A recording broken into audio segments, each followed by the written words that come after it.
This film, I didn't know what to expect. You read the description, but then going in and watch it, there was so much more to the relationships than I could have even expected. It's very deceiving. It's beautiful, though. The relationships have so much complexity. Yes. Did you prepare for the role at all with the other actors, or how did that work? Intensively, yes. Yeah. We actually, the casting process took place over a year. Wow. So yeah, there was a lot of like chemistry reads, and they definitely tested me a bit. I was working on Aftermath at the time, so I went in and I did an in-room audition, and I was absolutely freaking out because I couldn't remember any of the words because they were switching up with my other words because I was on a TV series at the time. Right.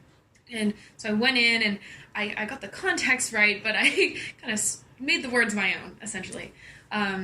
And so Keith and Allison said, okay, in the next 10 minutes, can you go out and learn, like, and it was like 9 pages of just talking and talking and talking. So can you learn everything word for word?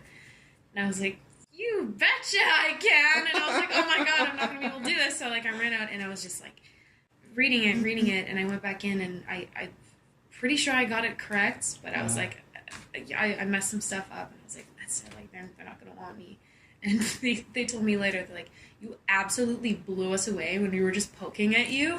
And, like, we did not think you were going to get it. And you came back in and knew everything word for word. And in terms of, like, prepping for character and the film, we did a lot of, like, funny exercises, like staring into each other's eyes and stuff. But I actually found it to be quite beneficial. And it puts you into an immediate connect, which you otherwise might not have had. Right. Well, you guys have such...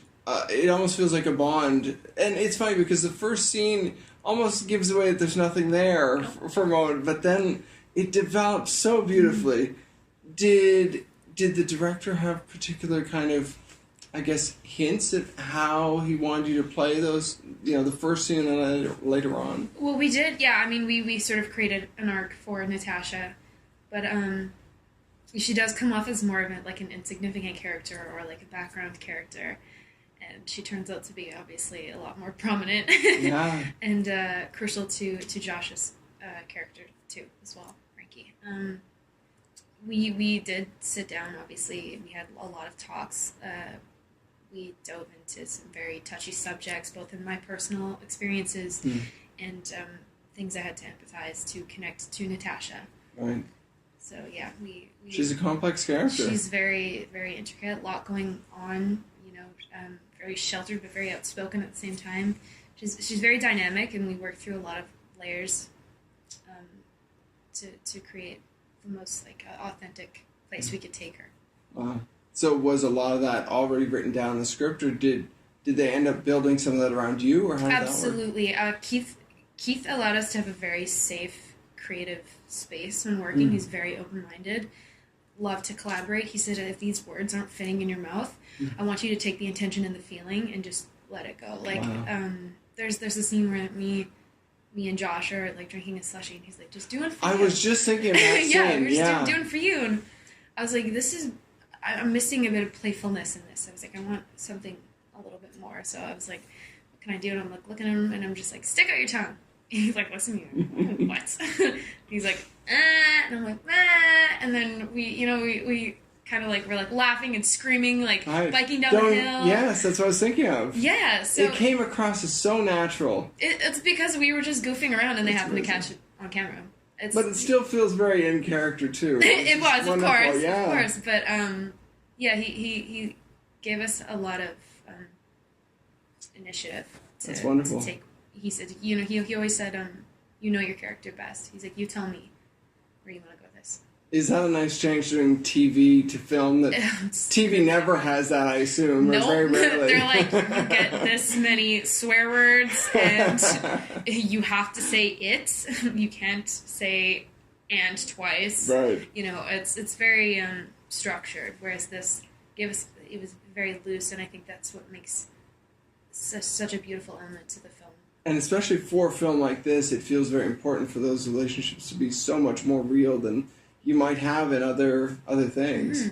Certainly, TV gets that right sometimes, but it's so it's so it can be compact at the same contrived. time. Yes, yeah, exactly. So, in terms of making this film, I mean, does it weigh on you at all? Having there is quite a bit of seriousness. Do you take that away at the end of the day, or how does that impact you? I mean, there are certain projects where it's hard to shake it, but Right. We revisited a lot of parts of my own experience being in high school that I didn't understand were so damaging to myself. And I keep saying that a lot of people are afraid to use the word rape Right. or sexual harassment or sexual abuse. And it is so common in high school, like people coming on to you, boys drinking or girls drinking and not understanding boundaries, because all of this is new territory to them, right? So if you don't tell them no, they're not going to understand, and that can be incredibly damaging, and people carry these feelings and situations and experiences with them for the rest of their lives, and it can really weigh on them. And this gave me a place to sort of vent it all out, and I didn't realize I was carrying this trauma and damage with me, and Keith allowed us to bring that into the film. So although it was a tough place to go, it was very healing. Wow. It was very enlightening, and it lifted a lot of weight. This has been one of my favorite projects to work on to date. It is a gorgeous film. It is. I went in not knowing quite what to expect, which I love. I don't really want to know that much, but some films impact you more than you could ever expect once you actually see them. Absolutely. And this is one of those very special films, I would say. That was our intention, so thank you. What do you hope Toronto audiences, at TIFF, what do you hope they take away, I guess? This is speaking to everybody. We're speaking to parents who are confused about their children and how to parent and how to guide. We're speaking to the LGBT community. We're speaking to the Me Too movement.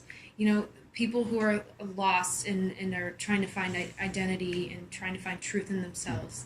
There's pieces for everyone to take away from this, and we hope you feel enlightened at the end of the film. We hope you have questions. The idea of this, our entire message is love without labels. Right. Because love is very fluid. It's very loose. I mean, I can say I love that pillow. I love my dog. I love my dad. I love my ex-boyfriend. But they're all different terms of love. And we don't want people to label these things and feel so structured and boxed in. Right. Because love it's very broad. It's very abstract. And that's Sure. what makes it love. That's amazing. And that's a powerful message when I don't think we see too much of that in other films. We've certainly had a few that hint at other kinds of relationships, but this feels like a much more open discourse about it, I guess you could say. Well, yeah, Keith gave us an open space to just be free, and I really hope that translates to the audiences. Do you hope that maybe, one of the things that I think there's been discussion here in Ontario about this kind of thing of teaching, to your earlier message, that teaching kids more maybe about what the idea of consent and all these other things are. Does that, is that at home as well as school? Where does that fit in? It's something parents should be talking about with their kids from an early age.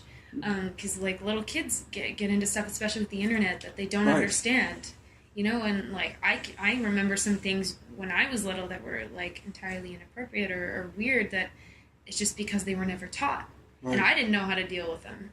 So it should be incorporated in your school, in family life and all of those sex education programs.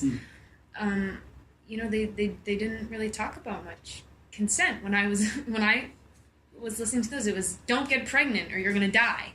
That was their message, and it was all about just being safe and STDs. But and they fear. never talked about, a lot of it seems to come down to fear too. Yeah, and they never talked about consent, which I'm hoping is a much more prominent subject that they're teaching nowadays, considering everything that's coming to light.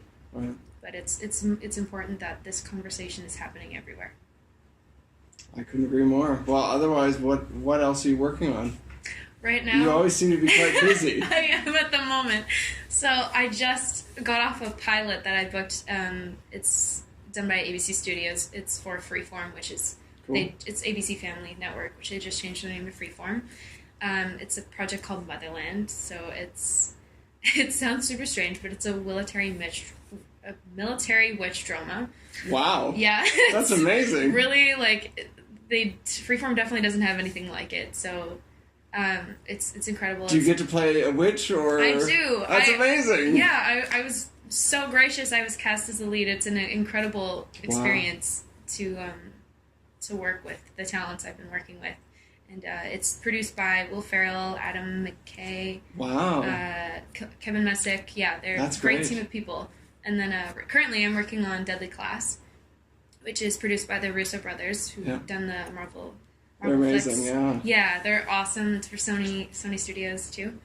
So this is based off a comic book. Yeah. And it's about basically a murder-assassin school, which sounds worse than... No, it sounds... It's exactly how it sounds. What it is, It's exactly how it sounds. But it's... That one packs a punch. There's a lot of content you're getting into, though, that I think people are afraid to go there. Right. Mm-hmm, yeah. Cool. Mm-hmm. Well, congratulations, and thank you very much for the time. Thank you very much. Thanks for having me.